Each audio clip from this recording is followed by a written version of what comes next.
Good evening and welcome to the Board of Education, Charles County Public Schools Town Hall. I am Yanel Morley, Chairperson of the Board of Education. On behalf of my colleagues, I want to first thank each of you for joining us this evening. Millions, right? Thank you to Superintendent Dr. Navarro and staff, teachers, parents, students, and community members, and those who either are here in person or are watching via the live stream. My colleagues and I appreciate everyone gathering this evening for the Town Hall. Before we begin, I want to review the format for tonight's Town Hall. While the focus is on school meals, all topics related to education are welcome. We will begin with a brief presentation from Charles County Public Schools staff. For those community members joining us this evening, the board will welcome questions, ideas, topics, and other updates. This will follow the staff presentation. For anyone here in person who wishes to speak, please make sure you checked in with a staff member at the table outside of the auditorium. To allow for a smooth flow of speakers, we are asking all speakers to take a number from the staff. If you would like to share comments in person and did not check in with the staff outside of the room, I ask that you please do so at some point to get an assigned number.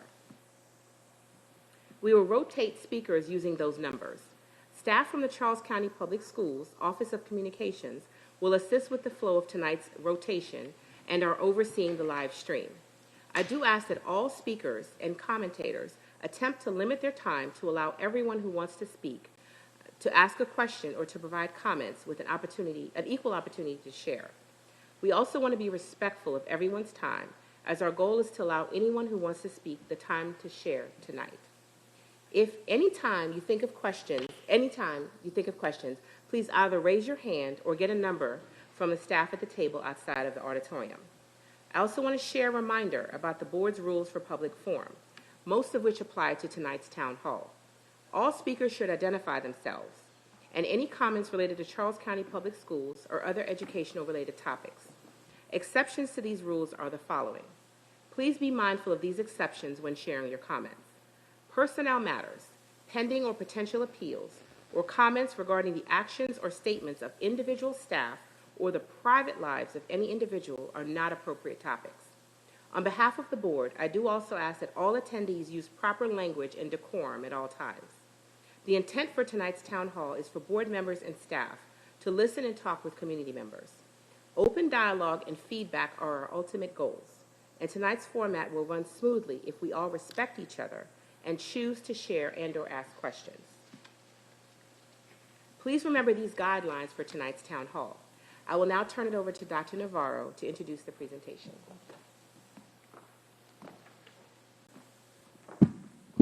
Good evening, board members and members of the community, both here and watching the presentation. I just wanted, the Board of Education asked for an update around our food and nutrition programs. We serve, I think, close to 24,000 kids across the school system. And before our staff begin their presentation, I just want to thank the staff in food and nutrition for the work that they do every single day.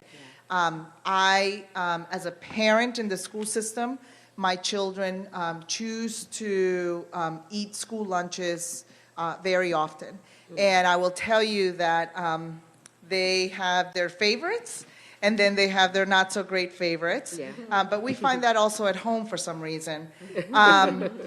What I am hoping that we can get from this conversation today, specifically around the food and nutrition program in our schools, is a general overview that allows the public to understand the parameters by which we, as a public school in a federal program, what are our limitations, what are our abilities, what are our perimeters when we provide meals for students, what are our requirements.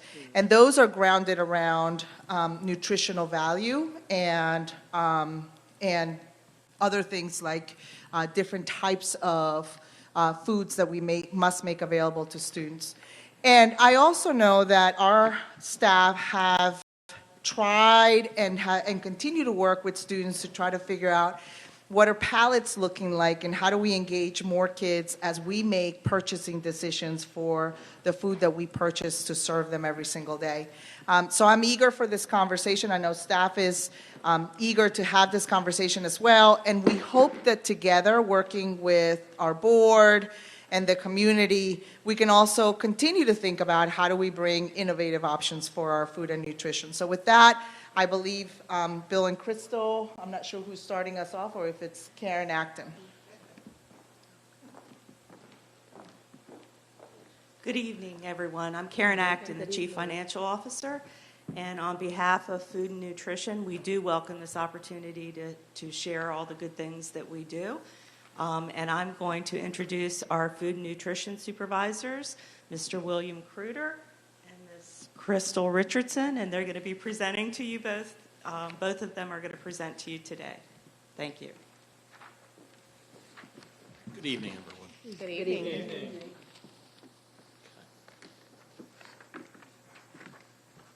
So we're going to run through some items to start with. Crystal and I are going to kind of go back and forth and talk about things. And our agenda is basically to have you understand the programs we have and manage what some of those regulations are. There's been some discussion at board members about portion sizes and salt, and we're going to try to address those things so that there is a gained an understanding of what our restrictions are, and to manage expectations in those areas.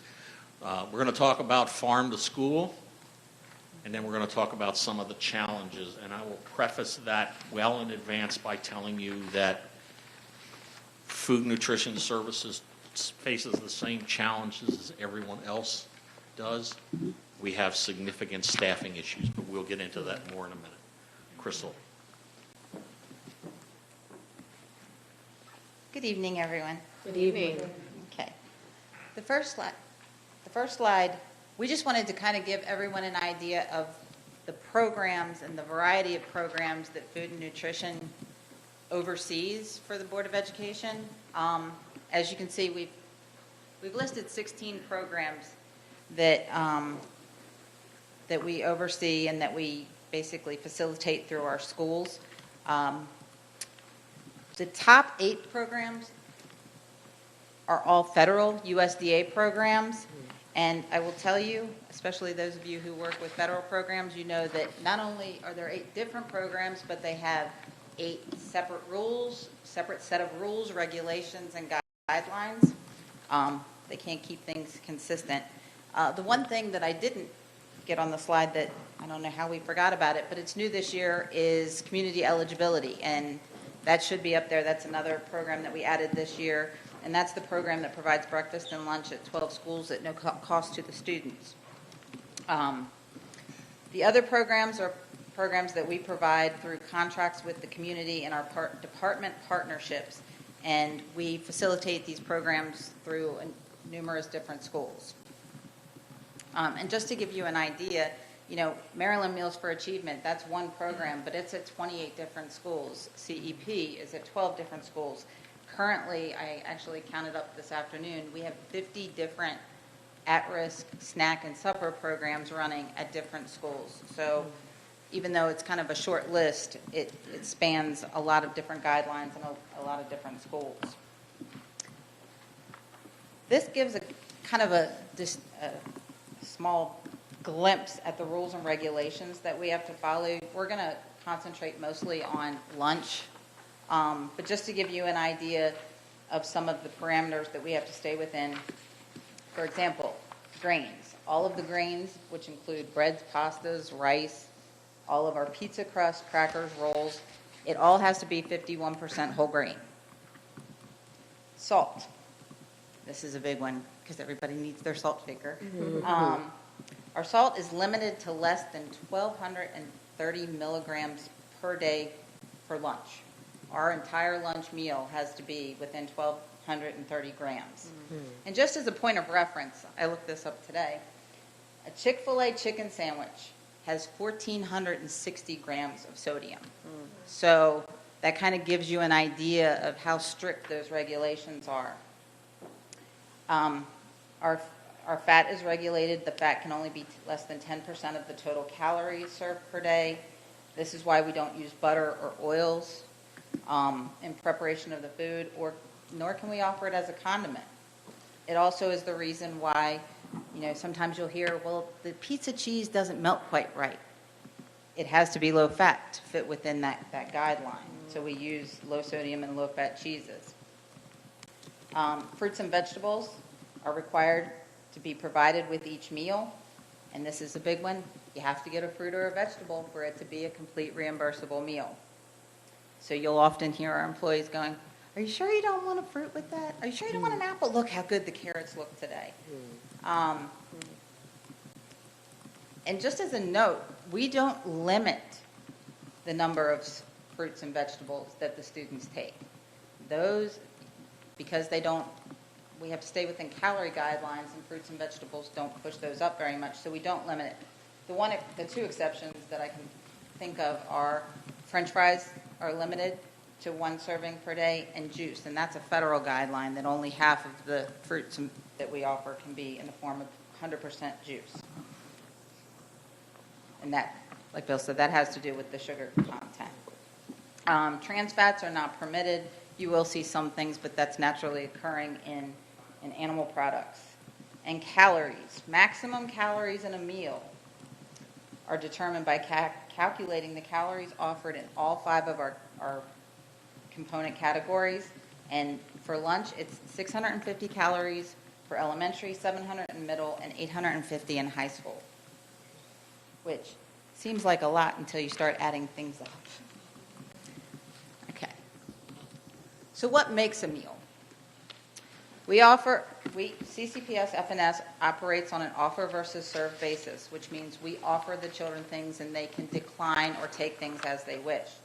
We offer what are called food components to the students, and they must select 3 of the 5 components offered, and 1 must be a fruit or vegetable for it to be a reimbursable meal. That is the minimum. They can take all 5, but they must take 3. And the USDA defines a reimbursable meal as at least 3 of the 5 components, and the components are meat alternate, fruits, vegetables, grains, and fluid milk. And most of our entrees, you'll see, or you probably realize, are a combination of that meat alternate component and the grain component. Okay, along with the many guidelines for meals, FNS has to follow regulations for portion sizes, big portion size question, for each of the components. Each of the portions vary a little bit between the different levels, K to 5, 6 to 8, and 9 to 12. So you may see slightly different offerings when it comes to the different secondary versus elementary. A lot of times this has to do with meat alternate, and grain, because we have to offer more for the high school than we do the elementary, middle and high school than we do for the elementary. Meat and meat alternates. The USDA regulations define a serving of a meat alternate as 2 ounces for lunch. A meat alternate is any protein source such as meat, poultry, fish, cheese, yogurt, soy yogurt, dry beans and peas, whole eggs, tofu, tempeh, peanut butter or other nut butters, and nuts and seeds. Up here you'll see a comparison between a 6-piece McDonald's chicken nugget, just the nuggets, and the CCPS 4-piece nugget, which is our serving. The CCPS serving, as you'll notice, is larger, although I have teenagers in my house, and I don't think anybody gets a 6-piece anymore, but this is what we're supposed to be eating. This is what we're supposed to be eating. The CCPS serving is larger, 4 ounces versus 3.3. It contains more protein, is lower in fat and carbohydrates. The sodium is slightly higher, but throw in 1 dipping cup from McDonald's and you're way over 700 milligrams of sodium. But that can really be accounted for when you look at the size comparison. Not to mention the CCPS nugget is required to be whole grain breaded, and it does contribute fiber to the student's diet. But this is kind of just, we've heard that portion sizes are too small, but when you really look at, a 6-piece nugget is probably what we're all supposed to be eating, as opposed to the 10-piece, or sometimes in my house the cases are more than that, versus the CCPS. Portion sizes for fruits and vegetables. The USDA regulation says that the minimum serving offered to students in the elementary school is a half a cup of fruit at lunch, but we don't restrict how many servings they get. The minimum offering of vegetables in the middle and elementary schools as 3/4 cup. We don't restrict any additional servings of vegetables either, except for the French fries. In the high school, the serving sizes we use are the same, but the offerings are a cup. But because we really don't limit anyone, that kind of, it doesn't really, we just have to offer them. And then we also have regulations every week as to, we have to serve a certain amount of red-orange vegetables, leafy green vegetables, legumes, peas, starchy vegetables. And the one nuance that I do want to mention about fruits and vegetables, they're required for it to be a meal. Again, we don't limit it, but please realize that we're required to purchase all of our products, all of our food products must be domestic products. It's a Buy American clause because we use the USDA funding. And this sometimes can pose a problem when customers see a product like grapes in February in the grocery store, and why can't we have grapes? Well, because they're growing in Chile and we can't buy them for our program. So the more you know, the more you can share. Right. If you look, when you go in the grocery store, you'll see they are required to label things with the country of origin. So if you look at the produce in the produce aisle, you'll see what country it comes from. Okay, and then milk. We are required to offer an 8-ounce serving of fluid milk. It is not required for the students to take it, but we are required to offer it. We have to offer fat-free or low-fat, unflavored milk, and we can also offer 1% or fat-free flavored milk. Students who require a non-dairy milk replacement due to food allergies or other special dietary needs must provide a note from a medical provider to both the school nurse and the Food and Nutrition Services Department that identifies the student's medical or other special dietary need. And this goes along with a federal regulation where we must have a note from a doctor, a medical authority stating that there is a disability. And one, obviously, this is for the safety of the student, but what a lot of people don't understand is it's a USDA program, it's a federal program, we cannot discriminate. So if we're being audited and, Johnny, who gets sick every time he drinks milk, comes through the line and we don't allow him to have it, we're discriminating against it unless we have backup from a medical authority stating that he has a disability or an allergy and can't have it. So that's one of the reasons why we have to have that note from a medical authority for it to be flagged on their account. The USDA allows for 2 types of milk substitutes for children whose special dietary needs do not constitute a disability. Fat-free or lactose-free or lactose-reduced milk, and a non-dairy milk substitute that meets the USDA's nutrition standards for fluid milk substitutes. We are looking into the milk substitutes, and we're looking to provide that on an a la carte basis for those who just want a milk substitute that don't have a medical need, on an a la carte basis, because it is, compared to milk, it's very, very expensive.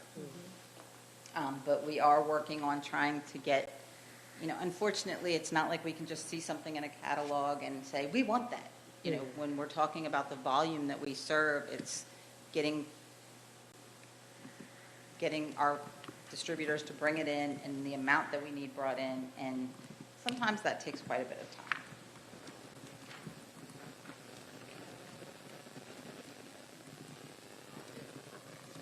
Right here. Okay, so I rarely use a microphone because I've been told by people that I'll stop there. How do we select new products? There was a lot of talk at several board meetings about new products and more ethnic items.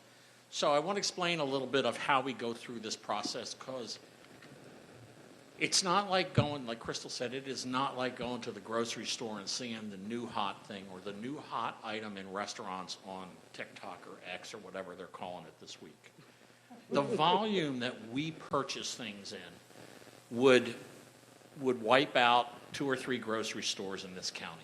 And we'll talk about farm to school in a minute, because there's a lot of misconception about what that really means, okay?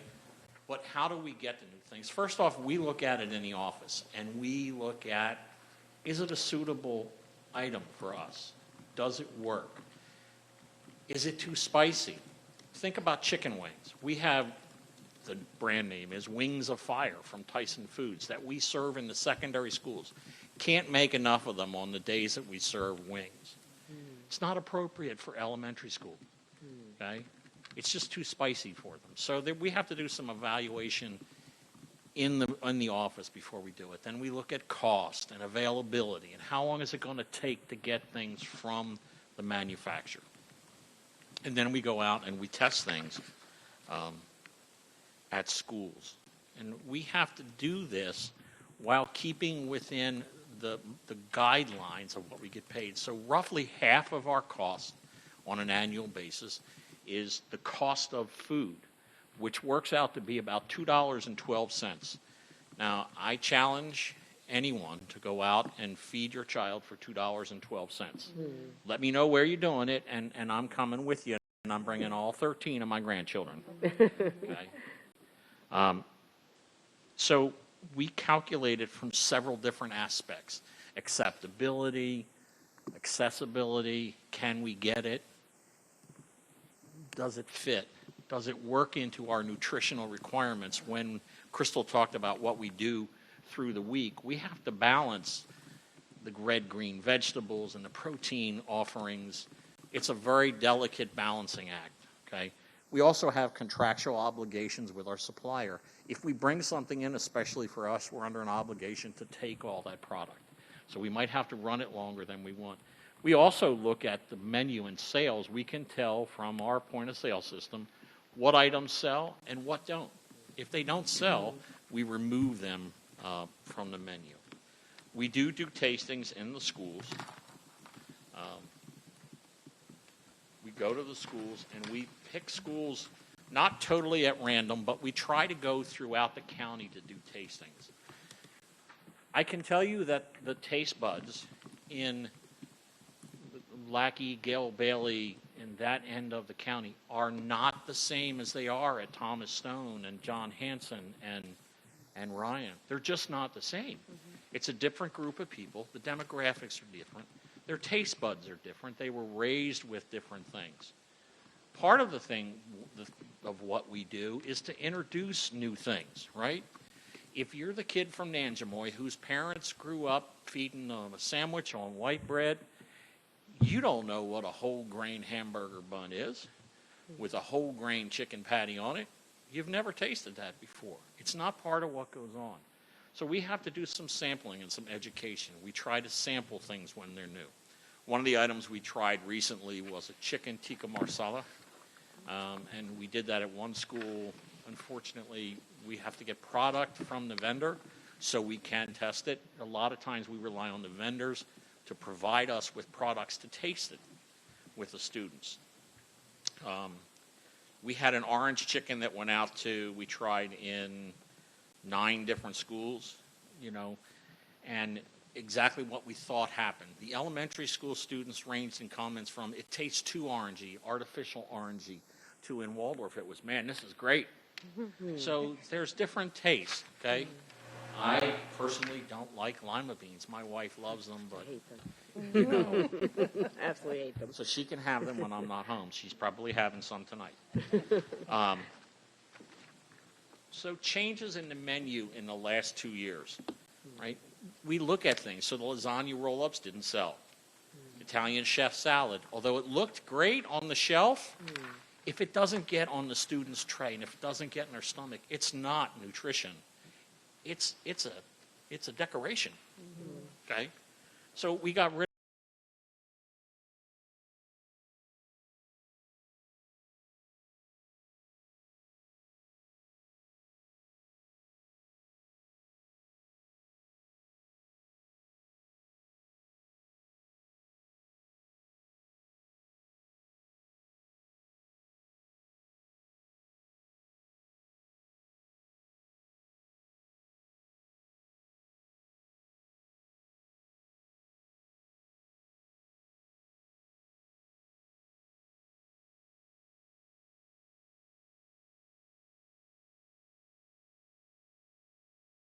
the kids couldn't tell the difference. And then they bite into it, and it's fish, not chicken. They don't like it because it doesn't taste the way their mind says it's going to taste. So we replaced it with fish that's made into a log, similar to a hot dog. It's the same length and girth on a bun. Gangbusters. Everybody likes it. So something they can pick up in their hand and eat with it, it's different.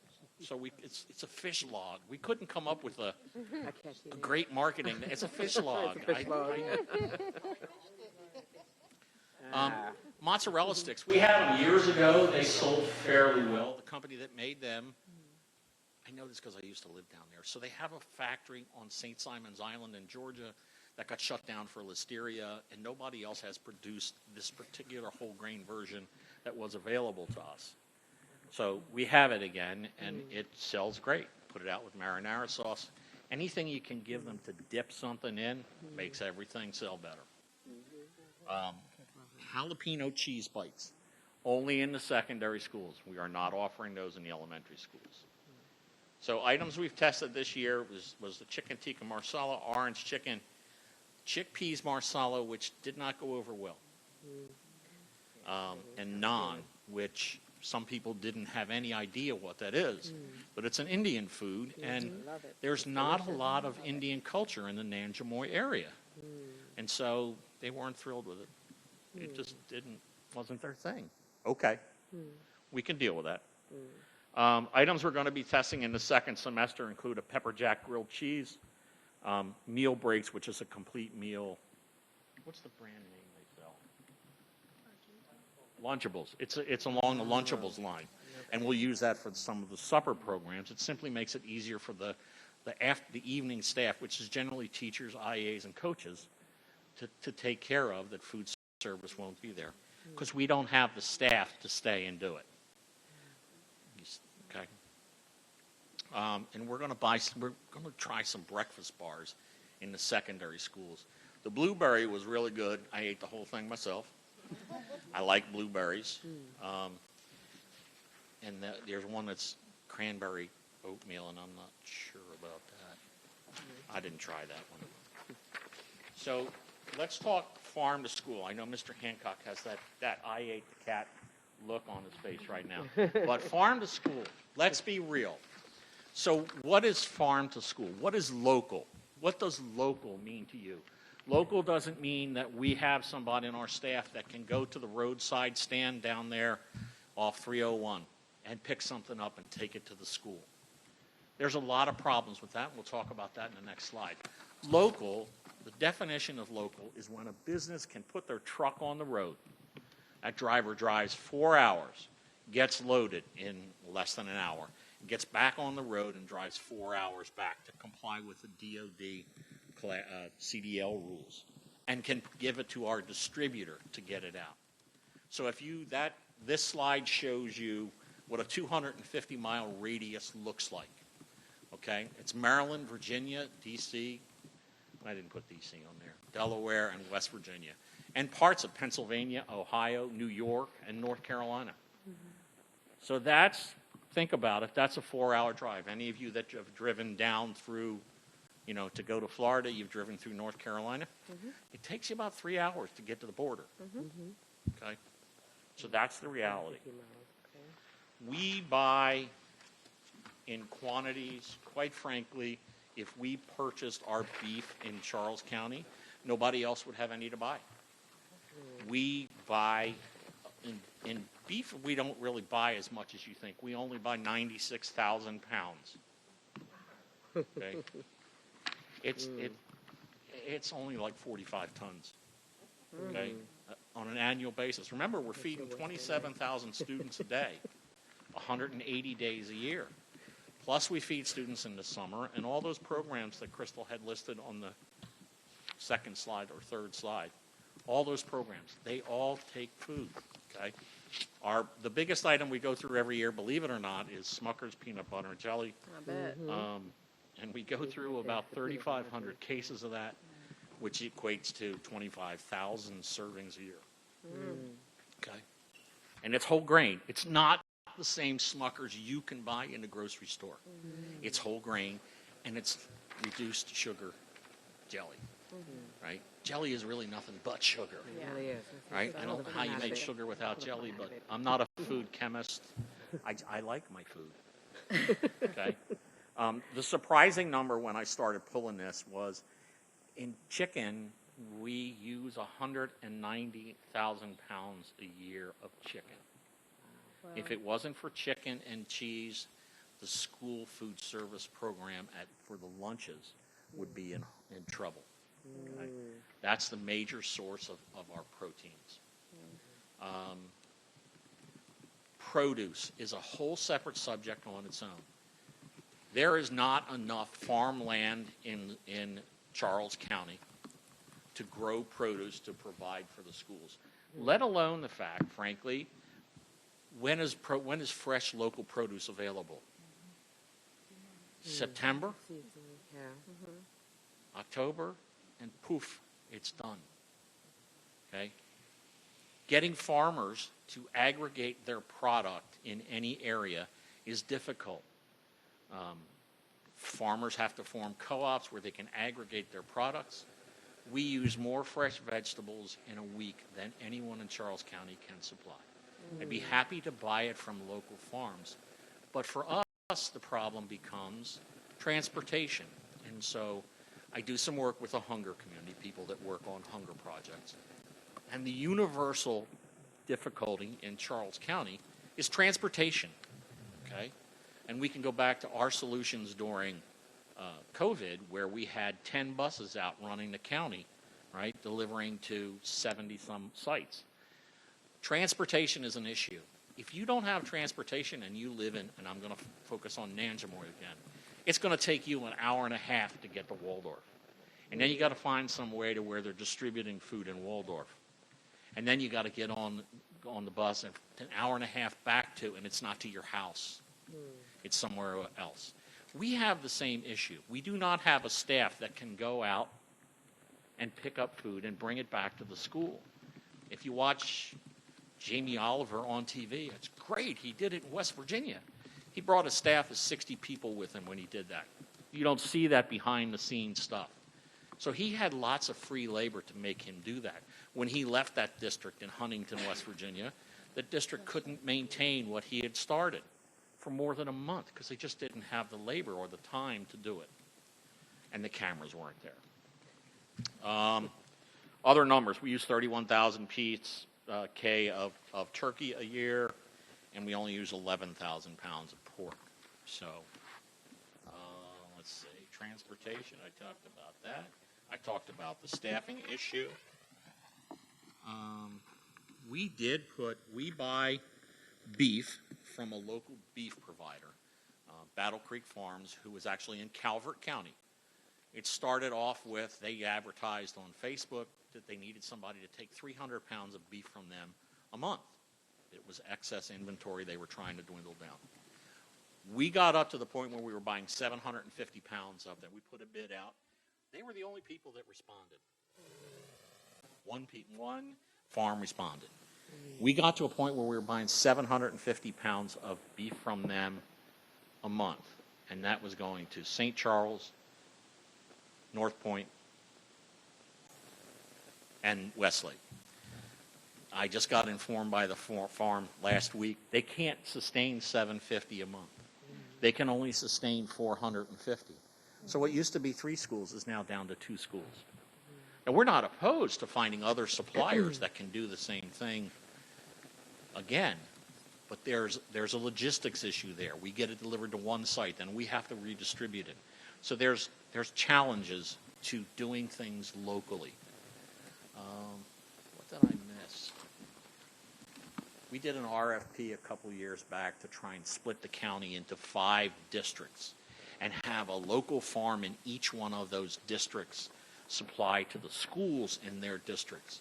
The problem is farmers don't want to deliver. We don't have the staff to deliver, so it's back to transportation. There was a farm-to-school grant that was available last year. So Crystal did the work on this, and there were 27 farms listed in this grant that you could buy food from throughout the state. Crystal contacted every one of them. Not a single one was willing to deliver to Charles County. You know, apparently there's a perception that that bridge that goes across the Potomac that's nice and shiny and it's the end of the world. It is, right? So, you know, that's farm to school. It's not great information, but the local restaurants that can do farm to school, they're not doing anywhere near the volume that we do. On a daily basis, we do about 10,000 breakfasts. On a daily basis, we do between 13 and 15,000 lunches, depending on what the menu is. Supply issues. So there are still some supply issues that remain from COVID. Mainly it has to do with the breakfast items that we serve because we insist on individually wrapped items, not because we want to add to the trash accumulating in the country, but because we serve 85% of our meals in classrooms.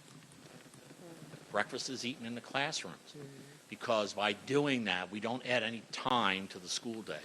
That 15 minutes when the breakfast line is open, the kids can get it and go to the classroom and eat it.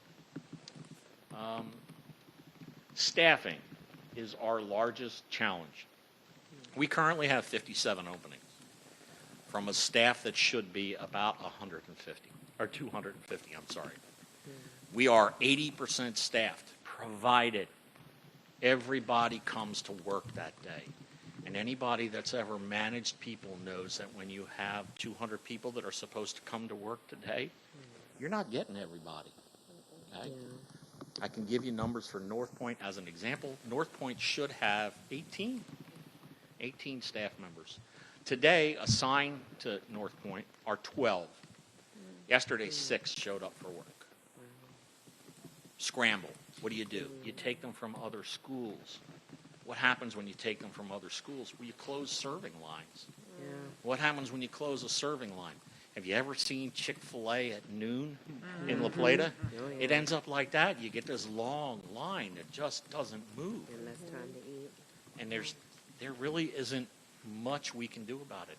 We have worked with the approval of the union to offer recruitment bonuses to people to come to work for food service. We have offered retention bonuses for people that stay with us on 5, 10, 15, 20-year basis. We offer attendance bonuses. If they don't call out all year, we're going to give them money. These are things we've tried to do to try and alleviate that problem. And we have had limited success with that. We have to work with school administrators, frankly, at this point, to try and get the flow at the middle schools working a little bit better than it currently is. Our standard is to get 75 students through a cash register in 15 minutes. Cash register, serving line are the same thing, okay? Traditional 1-hour lunches that have been in all of our schools for a number of years now have changed into 2 30-minute lunches. So you get half the 1,800 students at North Point that come at one time. Then you get the other half. Look, it's a lot of people. And if you're down from the 6 serving lines that are there, and there's a kiosk that we run outside of the cafeteria, so the lines aren't that long, we can't open 6. We can only open, we're happy when we open 4 right now. And it affects what happens with the students. Staffing is a horrendous problem for food nutrition right now. I know we've discussed this with the superintendent, and she has some other insight on it. When it comes to breakfast, and we've kind of left breakfast alone in this discussion, many of the secondary schools, and it was only in the high schools, have removed that after the school breakfast, that after the bell breakfast. So high school students come to school in the morning, and the first thing they want to do is run off the bus to see their girlfriend that they just stopped chatting with while they were on the bus, right? Let's be honest, right? And they're not really hungry. But after their first period, they're hungry. And so trying to arrange schedules and meet all the other requirements that the educators have to meet and get some time in there for that second chance breakfast is a challenge. And I think we could do a better job at that, and we need to have some more discussions on that. Breakfast in the classrooms is an MMFA requirement in elementary schools, in the secondary schools, in high schools and middle schools. They can pick it up at a kiosk and take it to their classroom. The requirement is still that they eat it in their classroom. We spend time and effort trying to collect money from people who have not paid their meal bills. We have a large amount of debt right now. And collecting that takes time. Somebody has to send the emails, somebody has to answer the phone calls when they come in, and when we're doing that stuff, we can't be doing the other things that we need to. The other side of that is we do have a fund balance right now, but that fund balance is made off the backs of our employees, with 20% of your labor positions unfilled. That money doesn't get spent. Doesn't help. Okay? We can't pay for those unpaid meal debts. And those meal debts are not from people that have filled out free and reduced applications and have been approved. They're from people who have been filled out free and reduced applications and are not eligible for free and reduced meal benefits and make their choices based on that. The next slide, I'm going to let Crystal go over because it's a pretty graphic. I didn't mean graphic that way. So this is just, the last slide is a picture. We wanted to kind of show, and actually the secondary schools picture is the manager at North Point. Obviously it was not on the day where she only had 6 employees because she seems very happy there. But this is just, we told the manager at Diggs and the manager at North Point, make a tray with everything you have available that the student could get as part of their reimbursable meal. So everything on that tray for the elementary schools would fall under that $2.80 or that reimbursable meal if the student chose to get it. And for the secondary schools, it's just 2 different pictures because we had to feature the Wings of Fire. They're so popular. But that, so when we hear a lot about, our portion sizes and things like that, yes, our portion sizes, you have to remember that the USDA guidelines are based on my plate. If you can kind of envision, actually, I brought a picture of it. But if you can kind of envision my plate, the entree is not supposed to be a third of the plate or half of the plate. It's a quarter of the plate. The rest of it are supposed to be made up with fruits and vegetables. So that's what our guidelines are based on. So again, we don't limit the number of fruits and vegetables. You can fill or overfill or stack a tray with what we have available that the students can take as part of the meal. So this was just kind of a picture showing what you can get. I have a child in high school, and she tells me, I got an apple juice and a piece of pizza. And I'm like, well, that's on you, because you of all people should know how many things you can get, but that's what she chooses to get. But these are, like, she could have a tray that has that many items on it. So that picture of that young lady, the dual pictures, that is our manager at North Point, Kira, stand up, who happens to be here tonight. And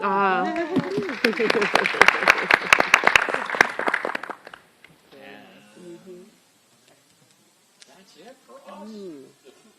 We are willing to field your questions. If you have.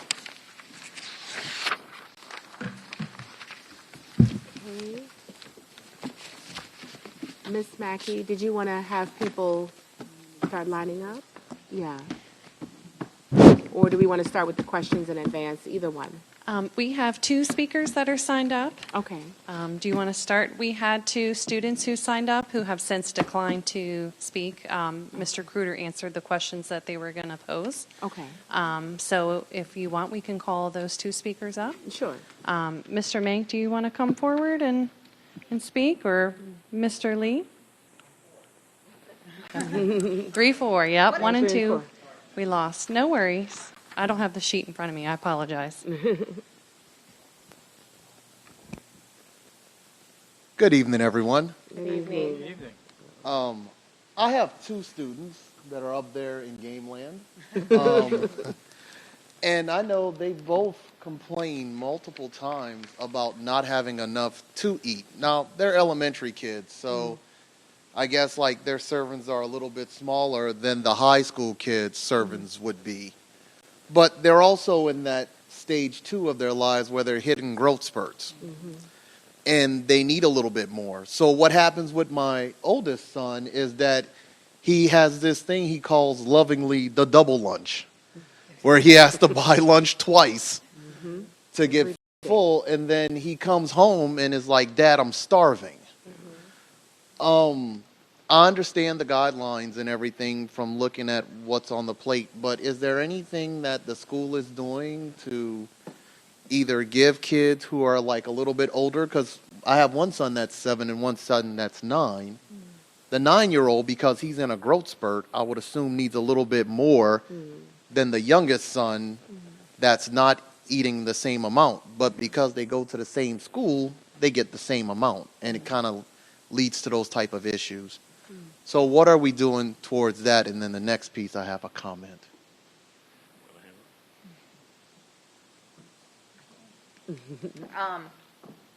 Really, we don't, the portion sizes for elementary are the same. They're basically the same size throughout, because we actually offer them to, that's so intimidating, to try and keep, we have the same menu across. We have more options in the secondary schools than we offer in the elementary schools. Yes, ma'am. But the portion sizes really aren't that different. I think that one of the things we've learned through conversations and working on the presentation is we probably need to do a better job, and not to blame it on staffing, but there's a time crunch during lunch because we want to give them enough time to eat. They, by the time they all walk down and walk through the line and make their decisions and sit down to eat. But I think we need to do a better job of letting them know what they can get. Because in essence, your 9-year-old could take additional servings of fruits and vegetables and things like that. So I think some of it we've learned is definitely educating the students on what they can get and not just, and trying new things. What else? Did I miss something? All right. Second serving, he can purchase one a la carte, and that's what he's doing. He wants more than 4 nuggets. He can buy a second one. With the financial constraints that are in place, we can't look at right now in the way our money situation is. We need to look long term. We have to. I'm sorry. Oh, yeah. I saw you guys back there, and I got the hint. He can buy a second entree. I can't serve him a second entree and get reimbursed for it. I can't give away food without reimbursement. It's just not fiscally responsible to do that. I have to get paid back. I have to pay for labor and benefits and all those things and the food. So I sympathize with you. I said before, jokingly, I have 13 grandchildren, and I do. And they range in age from 1.5 to 24. So, I get it. I've been through it. I have 4 children of my own. I got the same thing. You give them money to go to school. They come home. They're absolutely starved. And I sympathize with you. But I also know that my wife would go to the store and spend a couple $100 on food, and the kids would complain there's nothing to eat in the house. So my comeback to you is, please have your child get more fruits and vegetables. They're better for him. Okay? But if that's not what he wants, I can't give it to him. I can't change the portion size requirements because that's how the federal government calculates their reimbursement to us. Yes, sir. And I think the last piece that I have is... By the way, nice shirt. Go Tigers. Hey, I'm from Louisiana. There you go. There are, like I said, we don't limit the fruits and vegetables because we want them to be able to fill up and try new things. The unfortunate part is, Well, we can't make it 6 nuggets instead of 4 because when you're talking center of the plate items or entree items, everything we add adds calories, adds fat, and sodium, so it takes us out of the guidelines for our requirements for the USDA. So the good news is the bill that pays for this is up for reauthorization. It's every 7 years. It's up for reauthorization, and it's in the hands of the people inside the Beltway. Good luck with that. But the next piece that I have is just a comment. I mean, just a general comment regarding education, the job of the board, the job of the staff. I think that it goes unheard a lot in our community how well the board and the staff and all these people work together, and it kind of just goes unsung and unnoticed.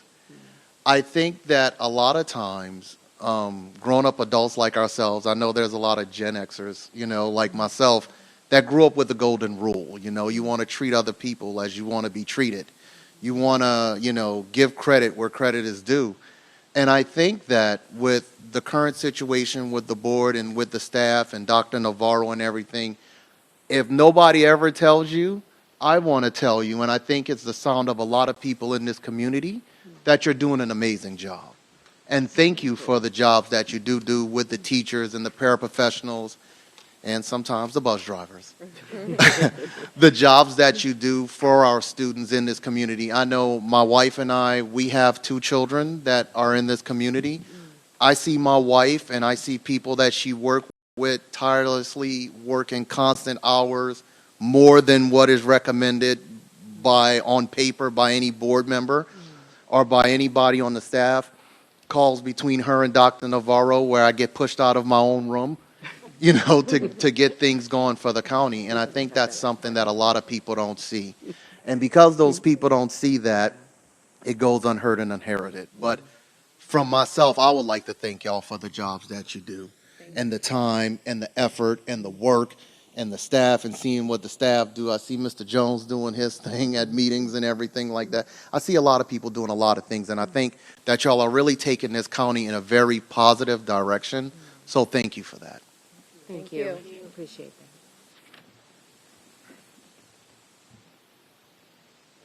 that. Good evening. Good evening. Hello, everyone. My name is Joseph Mank. I really should have gone before Mr. Lee because he took a lot of my thunder the last couple of seconds.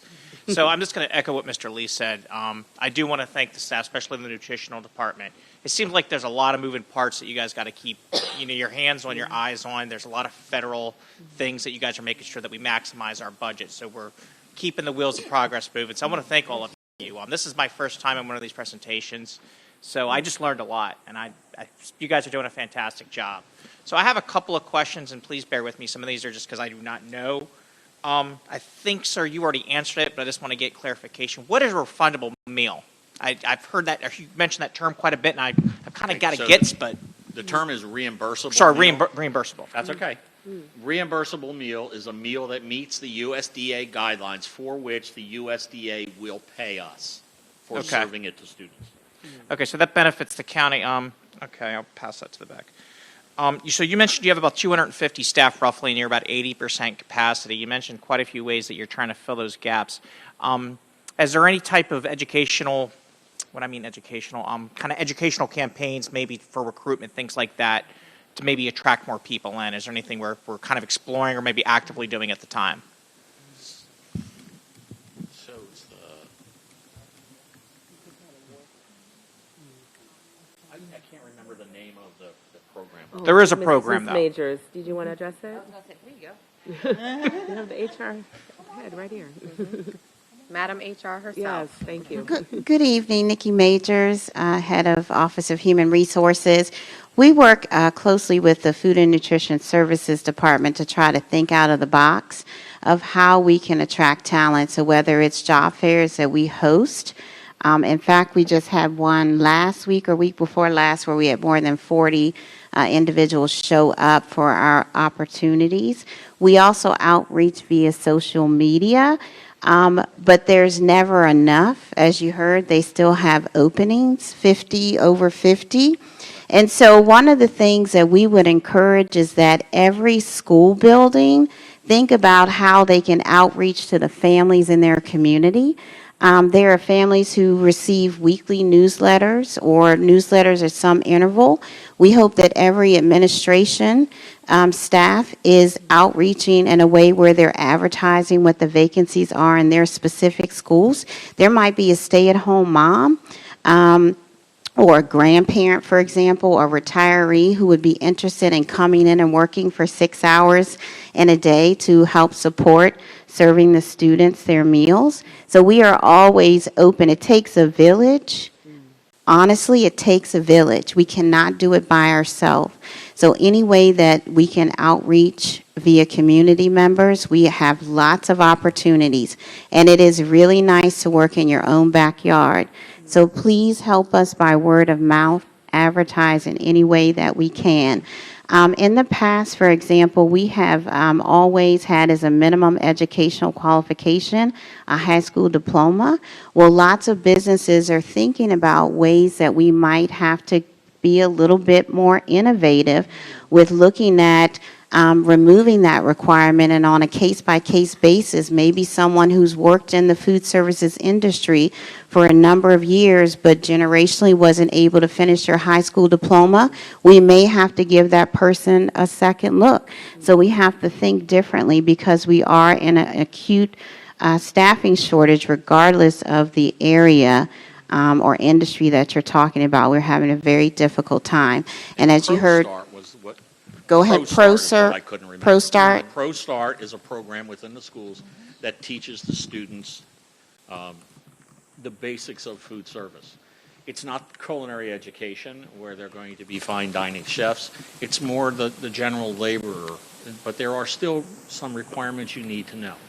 So we work with that. We also work with lifestyles to hire people and some of the AIP students. So Adult Independence Program. Right. Thank you. Sorry, acronym soup. I'm. So trying to get creative. Help us out, community. I want to thank you so much for that. Definitely the idea of exploring people of multiple educational and other types of diverse backgrounds on a case-by-case basis is a fantastic idea. It also seems like some of these issues we're having may be budgetary or financial. So, sorry, I can't remember your name. I apologize. Bill Kruger. All right, Bill. So you mentioned something about a lot of the unpaid bills. Is there any type of way that we're addressing that, maybe through an AMCC program, like collecting maybe a couple of quarters on the dollar, anything to encourage some of those lost debts to have those funds recovered by the school system? Just an idea. I literally do not know. I'm just spitballing. I would prefer you or Karen to answer that. So I think this is a reality across the United States. There is a trend that school districts are seeing a lot more individuals not fully paying for their meals, and we encourage families to apply to fill out the forms. Sometimes they haven't filled out the forms, and so they do, but sometimes they don't qualify. As you heard, the food and nutrition dollars, because it's through a federal program, they cannot use any funds to do the covering of those meals. So we pay for them. Mm-hmm. And so it is within our budget. So nationally, if you look up sort of unpaid lunches and you kind of do a Google search, you will see that school systems are increasingly paying those. We reach out to families in multiple ways. And as Bill and Crystal mentioned, we encourage them to come to us and talk about their specific situation because you may not make the requirement to qualify for free and reduced meals. It doesn't mean that you're not going through a hardship, right? And so we're cognizant of that. Those are one-by-one cases, and they take a lot of sort of case management time. And then we also communicate with families, and we don't hear back from them. What we don't do is we do not stop serving a meal to students. And we don't do any differentiated meals because you may have a balance. Students, for the most part, do not receive anything different whether or not they have a balance. But it is a continual issue We have not moved to go any further with collection agencies or any of those steps, but it continues to be an additional local budget burden to pay for some of the offset meals. And we will continue to communicate with our families to work through that issue. Thank you, Dr. Navarro. Sorry, Dr. Navarro. I totally agree with you. I believe no child should ever be turned away. Because honestly, I think that's a problem that's a home problem. That's not a student problem. These children, because of their family circumstances, really have no control over that. So I'm really glad that that's our policy here in the county, and we're making sure that we're taking care of maybe our at-need children. So I'm going to try to wrap up here in a second. So the other thing I wanted to ask was this is something we did during COVID, and it's also make sure that no child goes hungry. We were mentioning about basically the Lunchables to go for the after-hours programs, the extracurriculars, things like that. Are there any other programs, and again, I may be ignorant to it, that are also making sure that maybe kids have a take-home meal or something like that, especially during winter vacation, spring break, things like that, to make sure that those underprivileged children or needy children are being taken care of? Just a question. All our elementary schools, is this on? Okay. Almost all our elementary schools have some type of backpack program. We do not run that through Food and Nutrition Services. That's run by local organizations with the assistance of the principals. Yeah. The truth is that the principal is the one that knows best who the students are in their school who have needs. During COVID, we were allowed to send food home. All those rules went away the year after COVID ended. The funding for that is gone, and it's not just a matter of money, because we'd be happy to spend the money, but we're not allowed to send things home with students because it's referred to as congregate feeding, so non-congregate feeding is not permitted. Now, there's been a change to the law for what they can pick up and take home in the summer program. We don't have all the details on that yet. When you talk about funding, it all becomes the will of the legislature, whether it's the state or federal legislature. As of right now, there is a bill moving through the House that everybody should get behind, in my opinion, that would feed all students in the state of Maryland a school meal free of charge every day. That becomes a funding issue. Now, there are 52 co-sponsors for this bill in the House out of, I think there's 140 delegates. So it's sponsored by a third of the delegates. So that would be great, because it would eliminate a lot of these things where we're talking about negative debts and having to do things. But the other side of that becomes, to Karen Acton's chagrin, the comp ed, the compensatory education funding formula, hinges on free and reduced applications. So there's the potential there for that to have a negative effect on special ed funding. So it feeds the students, and that addresses one set of issues, but it creates other issues. But that thing is there, that bill is there, and is going through both the House and the Senate up in Annapolis right now. Fantastic. Thank you so much. I'm definitely going to look into that, and I promise I'm going to wrap up to this last thing. This is just an idea. You mentioned something about the second chance breakfast. What's the feasibility of having vending machines?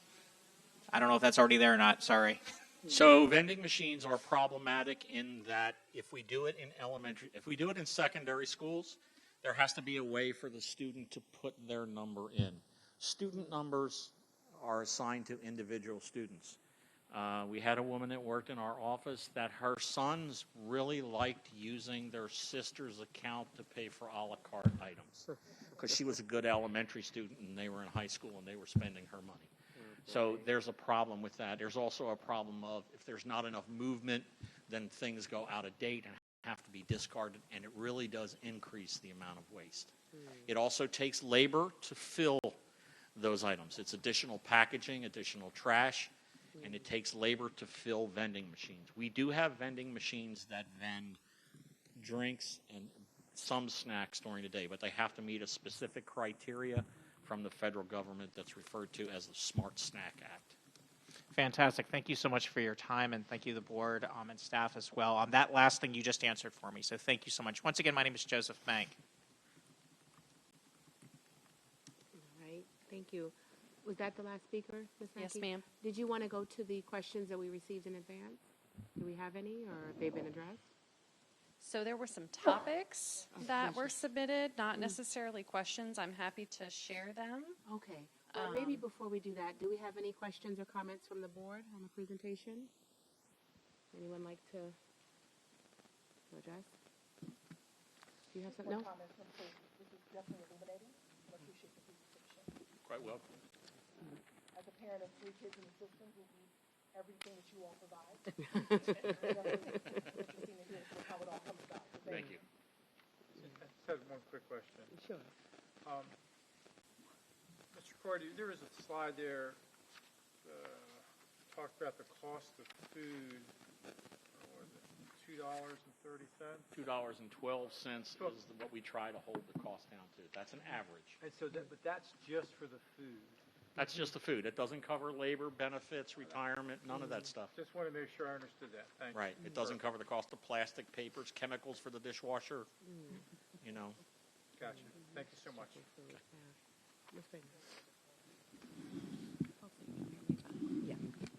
First of all, I just want to say thank you. I agree with Ms. Smith. This was just really eye-opening as a parent of a CCPS student that does complain about the 4 chicken nuggets. I don't know that this will. I tried to get him to come tonight, but he wasn't thrilled. It's not going to make them happy. Yeah, I don't think this is going to solve his issue, but I do think that providing some education and understanding will lead to understanding, rather, for parents and hopefully for the students, our consumers as well. But I did have 2 questions. So you brought up additional time at the secondary level that's needed because of, I guess, the amount of students that you're serving at lunch. But I've also heard that even at the elementary level, my son, who's just now he's in 6th grade this year, but last year would complain often that he didn't have enough time to eat lunch. So it seems like it's an issue across the board. Are you seeing that as well? And what are some ways? We do see that, and it varies. The age of some of our schools is a restriction. So we'll take Malcolm Elementary has 1 serving line. Okay. Wade Elementary has 1 serving line. Gotcha. Barnhart has 1 serving line. Okay, They all have 500 students in them.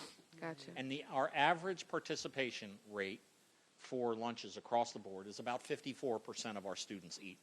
So the basic math is 250 of those students are going to eat.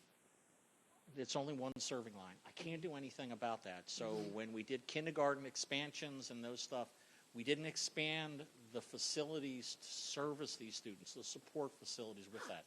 For whatever reason, it's not an indictment of anyone. It's just the way things were, the way they worked. Our newer schools that have the serving lines, this school is a perfect example. It was designed for the 1-hour lunch that was going to be the school. It has 7 serving lines in the main area and a kiosk that goes out in the additional area. I can't staff those. We're happy when we get 5 open. Okay? And so when half the students, and I don't remember the enrollment at this school off the top of my head right now, I want to say it's 1,500. It's in that neighborhood. They come down in 2 different droves. Okay? At breakfast time, we send kiosks out to the floors and to the front door, and we serve them as they come in, but they have to go to their classroom to eat. Okay? That model doesn't work at lunch. Right. They have to come to us. So some of it is design. But if we can't open the serving lines, I can't get the people through. I can't emphasize enough. Can I share the numbers you shared with us? Yeah. So I had a conversation about this subject with Dr. Navarro, and the group that she shared with us was IA. So, can I? Oh, yeah. Here. Might be a little easier. So just because we should always talk from the point of data, we talk a lot about teacher shortages and IA shortages, and we're continuously working on that as well. So when you compare EACC, which are our administrators and our teachers, counselors, staff, we have about a 7% vacancy rate. When you talk about AFSCME, which takes in all of our support staff, that includes IAs, we're about 6.18, I think I said to Sarah, as I see her sitting there, in terms of our opening rates.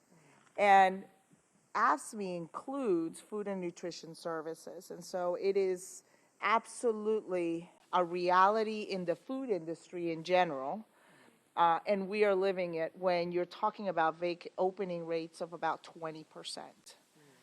And so one of the biggest concerns that I have actually about vacancies and openings and what are we doing to attract and how do we incentivize, it's actually in food and nutrition, because we need everybody to be at work, and we need those positions filled so those lines move kids through a lot faster. You're welcome. Did that answer your question? Yes. Well, if I could follow up on that, Mr. Kruder, as far as you said the staff bonuses, it sounded like there was kind of mixed results on whether or not they were successful. Can you give us a little more insight into that? What kind of feedback did you get from them? When we advertise on Facebook, and that's where we get the most response from, and HR has some other places they advertise too. We had a large turnout at the last job fair. They know these bonuses are available. We're hoping for that to gain more traction as employees talk about it to their friends. I've been there 5 years. They stroked me a check for whatever the amount happens to be with the agreement that year. I had perfect attendance, and they gave me money at the end of the year. You know, I was hired this year, and, right after Christmas, I got some money to help me pay my Christmas bills off. It's my first year. Won't happen next year, but it works this year. Right. We are competing in a market where national unemployment is 3.6%, I think is what I saw in the news earlier this week. Unemployment in Maryland is 3.1%. It's less than the national average. What does that really mean? It means that out of 100 people standing there, 3 of them might be eligible to work for us if they can pass the background check and if they can't get a better deal somewhere else. So we negotiate salaries through the union process. However, industry can change their pay rates at will. We don't have that flexibility because of the rules that we operate under. Right. So we want people to come work for us. One of the things I can always say about the food service staff is they don't do this because they have to, and they don't do it to get rich. They do it because they honestly care about the kids. Absolutely. Okay? That's what they do. We have a slogan. It's feeding the future. That's what we do. I love that. Right? Yeah. It's what we do. They care about what they're doing. This is my second career. Third. Different story. But I've never met a more dedicated group of people. Look, while the rest of the staff was not in the school buildings during COVID, my staff was standing on curbs, handing out food. I remember. They weren't at home. They couldn't virtual a sandwich, right? Just couldn't do it. Yeah. That's not an indictment of anybody else, but that's the reality. What you do, Okay? absolutely. We had more sites running during COVID than we do when the school day runs. We had 10 buses running around to all kinds of sites. You showed up on Friday, we gave you a weekend's worth of food. We did all that. All those rules are gone. It was great. We were feeding probably close to half of the amount of people that we feed during the school day. And during the school day, we have a captive audience. Transportation being the key again. I know you heard that once or twice tonight. Let me reiterate it. Transportation in this county is the key. Mr. Hunt, yes. Right? You get them to school, I'm going to feed them. Yeah. The motto for our staff is there's a question, you feed the student. We'll deal with the rest of it later. It's that simple. But the staff is dedicated to these kids. Absolutely. I'm sorry, I'm not good with names. Thank you. I thank you so much for this. I do think, as others have said, it provides a lot of details. Even to me, it was very telling of the transportation of the food as well as what's considered local. But I do have some question about, I have 4 children, and I have thrown away some food many times because someone didn't like the Brussels sprouts or whatever. What is that about food waste, or you talked a little bit about like your point of sales transactions allow you to then look at the trend of what is selling and what is not. How are you able to control some of those costs? Sure. Yeah. With Ms. Thomas, sorry, can you speak into the microphone? yeah, repeat the question. Yeah. The question is about food waste. How Food do we waste, control yeah. food I had waste? a Sorry, I Correct? thought I was in the mic. Or Is that a good paraphrase of your question? Yeah, so the Okay. question is really about the food waste or being able to use the trend or data analysis in order to help you identify So what let's, is, utilized, what's wasted, what you can order more of to just kind of help with that Sure. balance. so let me address share tables first because it's a popular item on Face Page. Face page. Face Page. Well, it's not my face anymore, right? I get those mixed up. I'm going to claim my age. Eisenhower was president when I was born. If you even know who that is, I'm a history buff. So, a share table is when students take things, and any of the packaged foods that we have and milk can be on that share table. And other students who are still hungry when they've eaten their meal can go to that share table and take something off that share table. There's an inherent danger with a share table because there's no way to catch allergies of that student moving up there to get something. Fruits and vegetables, there's not a lot of allergies to them. There's some strawberry allergies out there and tomatoes, those type of things. Okay? We're aware of that. And the schools that choose, the principals that choose to allow a share table, we have an SOP in place that tells them how to do it and how to get rid of the leftovers. Once it hits the student's hands and comes out of the serving line area, we can't take it back. We have no idea where that child has been, what they've been exposed to. We can't bring it back and reuse it and expose another child to whatever that first child may have been exposed to. Okay? That's the share table. That's the in-school thing. Leftovers. We have very little leftovers. By this time in the school year, we run a 4-week cycle menu. We change things up as we go through the cycle. But a 4-week cycle menu means that we go through that menu 10 times in a year. So the first time through the menu in August, September, we might have some waste. The second time through, it's less because they can look at the first time. The third time we get through that menu, the waste is down because the managers actually are very tuned into what they need to prepare, how much they need to prepare. So there's very little left over. If you take a look at our menu, you will see that we have a weekly item in all the schools. You'll see that one week happens to be hamburgers all week. We can serve that leftover hamburger from Monday on Tuesday on Wednesday. The only thing we don't do is on the weekends, we don't carry things over to Monday. It's just too long. Okay, and we have very specific procedures for cooling things down and holding them for leftovers. We don't have much food waste. Thank you. That's very helpful because I think a lot of people may think, at home, some of us have food waste children. Yeah. Just So I've been understanding doing the this budget. job for 18 years. So let me give you one of my perspectives. Sometimes we're handicapped by our own history. And by that I mean I still hear from parents that say, you need to get the fried foods out. I was hired in 2005. The first project I was given was to sell off the remaining fryers from every school. There are fryers in our school system. They are all in the culinary arts program at North Point. We don't fry anything. But yet I still hear that comment from parents, right? The pizza when I was in school was like the same stuff I got at the bowling alley. It was horrible, but that's what it was. We serve gourmet pizza. Big Daddy's is gourmet pizza. Come have lunch with us. Let us know what day and where you want to go. Let Crystal and I show you lunch. What it is now. And you can talk to your kids and they say, I have a grandson that goes to school in St. Mary's County. He's brought up the same thing. All they gave me was one chicken leg. I'm coming to school with you tomorrow. No, don't do that. But when I showed up, he was like, that, and I said, but you could get that, that, and that. So what are you coming home so hungry for? And it wasn't one chicken leg. It was a serving. So when you serve chicken, it's not a leg. It's a leg and a thigh or a leg and a breast. It's a 2-piece serving. He just didn't get the second one. And that happens. Our students make choices. We all think that they're going to go do what we tell them to do, but they go and they make choices, and they're exposed to things that aren't what we choose to expose them to at home.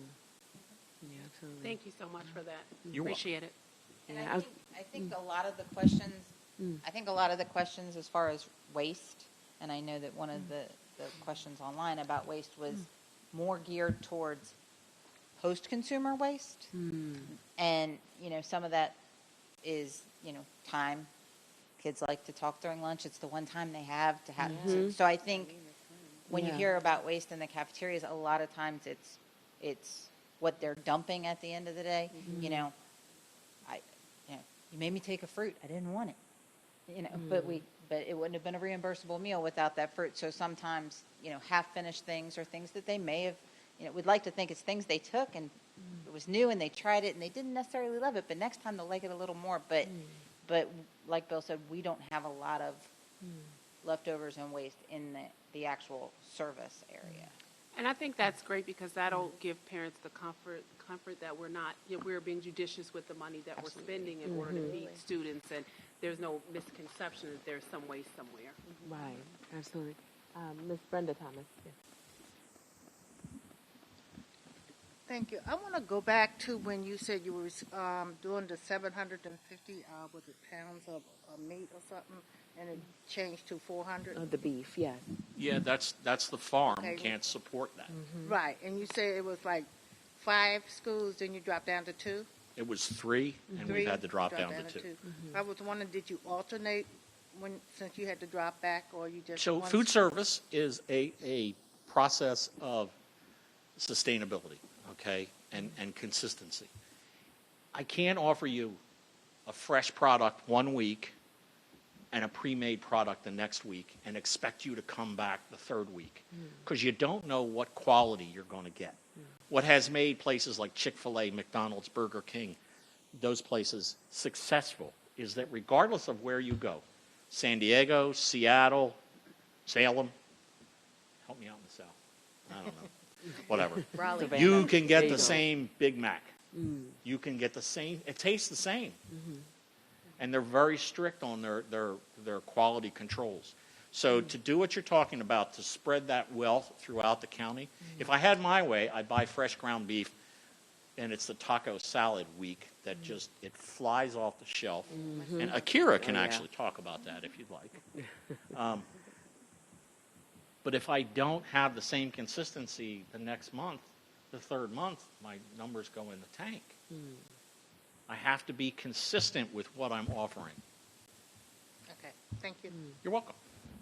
If I could follow up on that, so does that tie into when you talked earlier about the point of sales and how you track that? Yes. Do you then determine, for example, here at St. Charles, they have a huge demand for the taco salad, but maybe less so at North Point. Is that how you determine where you might It send is. that? Okay. It is. It also has to do with the cooking equipment in the kitchen. Not all our kitchens are equipped the same.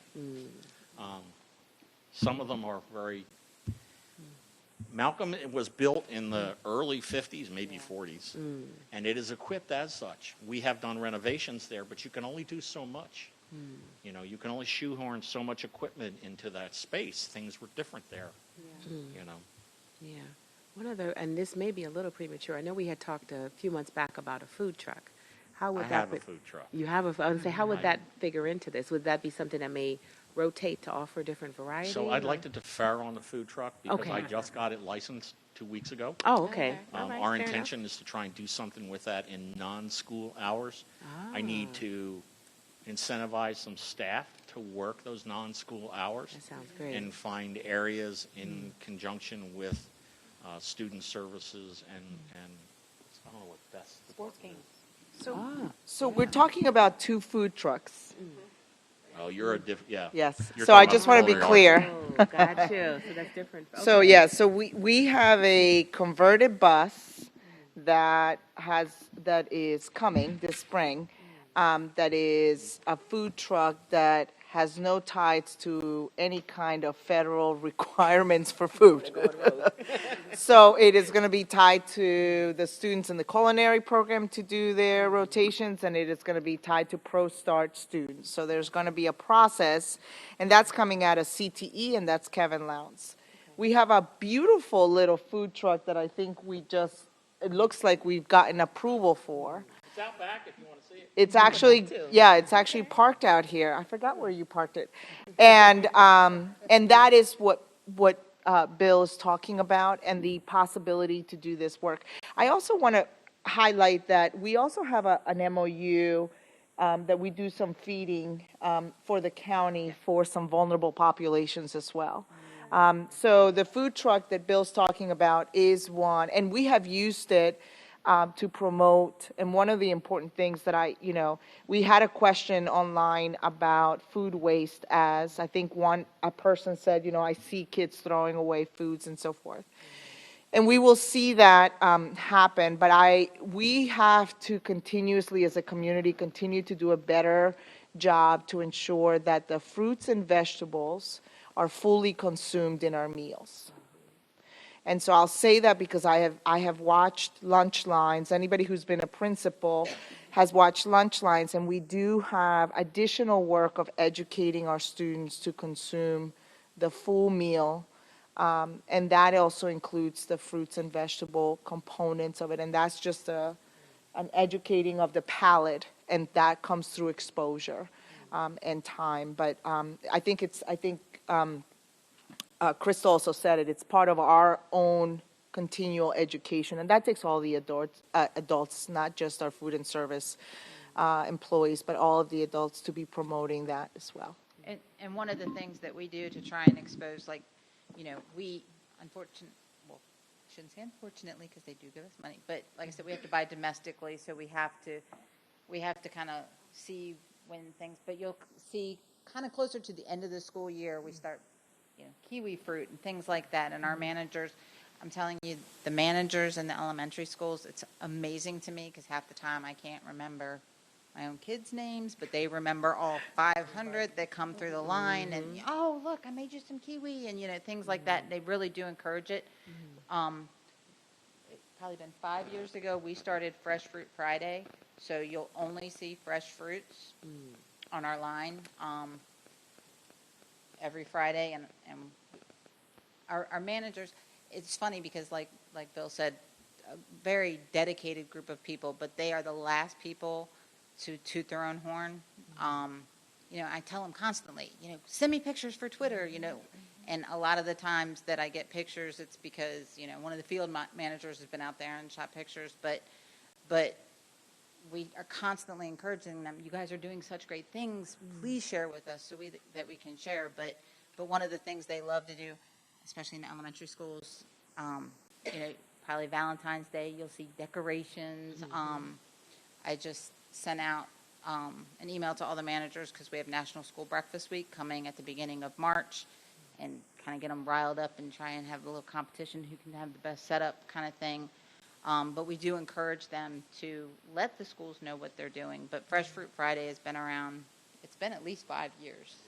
At least 5 years. And they get really excited about that. And they'll call each other out. They'll be like, what are you doing with that can? Get that out of here. It's Friday. So that's something that they have a lot of fun with. And it does expose the kids to things that are different and try things that are different.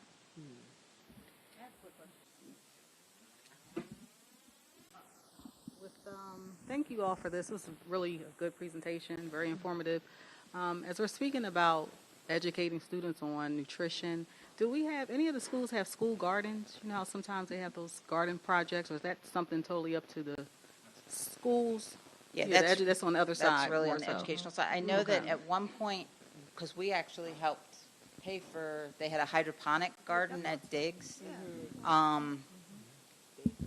And I know that at certain I thought Thomas Stone used to have one, but it doesn't really, it doesn't. But there was a big push that was funded by Farming for Hunger. Bernie Fowler. Bernie, I was going to say, Bernie. Bernie donated some growing towers to a number of elementary schools. Nice. That is actually in some schools. I can't speak to what schools they are. Mud has one for sure. Yeah, it's through the STEM teachers will do them. I don't know off the top of my head how many elementary schools, but you will see them, and they will do the lessons and so forth. And I know the master gardeners, worked with, I think it was Thomas Stone to do some things. The unfortunate part, like Bill said before, with the school gardens is no one's there in the summer to kind of tend to them when they're really producing. But that would be more of the education side.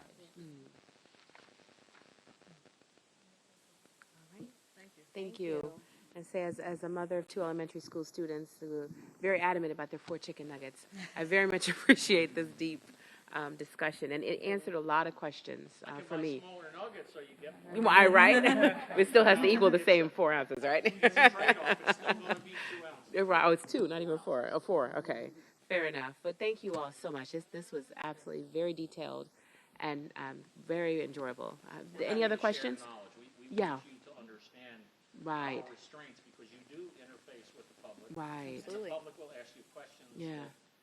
that seem to make sense Mhm. until you apply some of the rules that we have to operate Right. under. So it's important that you understand not the detail that we need to know, but Right. the basics of what's going on and why it seems like we're not meeting all those needs of the public. Absolutely. Yeah. Any further questions? No. Okay. Oh, sure. I know that this was a topic that was near and dear to our student board member, Yes. Ms. Treasure Perkins, who wasn't able to be here tonight, but I know she's eager to take the information back as Thank she's you. continuing to do her student visit, her school visits, Right. just to share with students kind of why the meals are structured the way they're structured. So definitely appreciate you all sort of sharing and kind of breaking it down for the community in terms of what goes into the meals. I invite her to come talk to Crystal and I. We are doing a presentation for the Council of Student Governments on Next the week. 15th. Oh, perfect. And Okay. so she's at that presentation. You know, we're going to use this same presentation to kind of go through the points and then take questions from the floor. Okay. Thank you. I'm sure they would very much appreciate that. Anything further, Ms. Mackey? Thank you. Yeah. Thank you, Ms. Smith. Thank you. Yeah.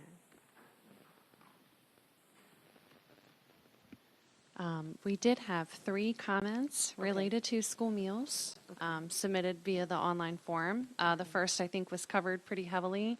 An employee just noted that they cover lunch duty on a regular basis, and they're shocked to see the amount of food waste. They talked about possibly having a sharing table or having even a recycle bin to utilize the plastic afterwards. Good idea. Okay. Another comment was from a parent who said that they're concerned for their child to not be able to eat at school. Their child reported that the food selections aren't always appealing, and this parent recommended that maybe a survey be done or administered for students to ask them what they like and what they would like to see. This parent also said maybe having a small cafe that will sell hot and cold sandwiches, pizza, soups and salads, Let etc. me address that. Okay. Okay. Yes. So one of the things we are not allowed to do is identify the students that are qualified for free and reduced meals. Okay? When you start talking about meal shaming, that's one of the things that is historically part of meal shaming. Okay? If you start, those meals would not meet USDA requirements in what was described in that question. We could not do that without calling out the students that were free and reduced, because those would be the students that could not go there to eat. Okay. Okay. Shelley, what was Yeah. the other comment? Thank Yes. you, Bill. Yeah. The other comment shared was about the quality and presentation of the food being served. This parent indicates that they understand there's a heavy focus on state and federal guidelines on the contents that must be offered, but this parent feels that the system is paying higher prices for wilted vegetables, stale bread, oversaturated meat.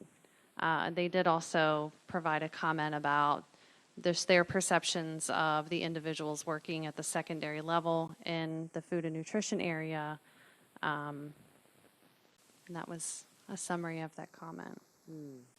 So one question I think, Bill, that we have is, can you talk to the public about our process for when there's concerns from around the food piece and we get questions? What's our process that we follow? So we look to see, first off, I need specifics to deal with. Okay. Comments like the food is disgusting or the food is subpar just don't help me. Generally, when people say those things, they're talking about a specific item. Tell me what that specific item is. If you think our chicken nuggets are subpar, I can tell you this on the chicken nuggets, that our chicken nuggets are made with whole muscle. McDonald's are made with extruded meat. They throw everything in a blender and it comes out a chopper at the end, okay? You can go online and see it. If a parent has a concern about a particular school or a particular menu item, please contact Crystal or I. Our emails are available on the website. You can call us, you can text us, and we will look into any issues. I am not standing up here and telling anyone that our staff do a perfect job every day. They do not. They are human. They are, quite frankly, overworked. They're doing 100% of the work with 80% of the staff. So do they sometimes get a little curt with their answers? Yes, they do. And we will address that. They are told they're to be the smiling face at the end, right? It's not always going to happen. They have bad days. If they think the food, there's something substandard about the food, give us that specific and let us address that with you. Our staff has bad days too, and we'd be happy to address any of those concerns with a specific. I can deal with generalities in some aspects, but I prefer to deal with a specific problem. I can fix a problem. I can't fix your perception of school meals if you're carrying your perception of when you were in school in 1985 with you today. Yes, ma'am. Thank you. All right. I believe that was all, Ms. Mackey. Is that okay? Well, thank you all so much for joining us this evening. If you have any further comments, questions, ideas, or topics that you'd like to share, please send them to the board, which our email address is boardmail, all one word, boardmail@ccboe.com. A summary of tonight's questions and topics will be collected and posted to our website, which is ccboe.com. That is all we have. Thank you so much. Kyle, can you take us off?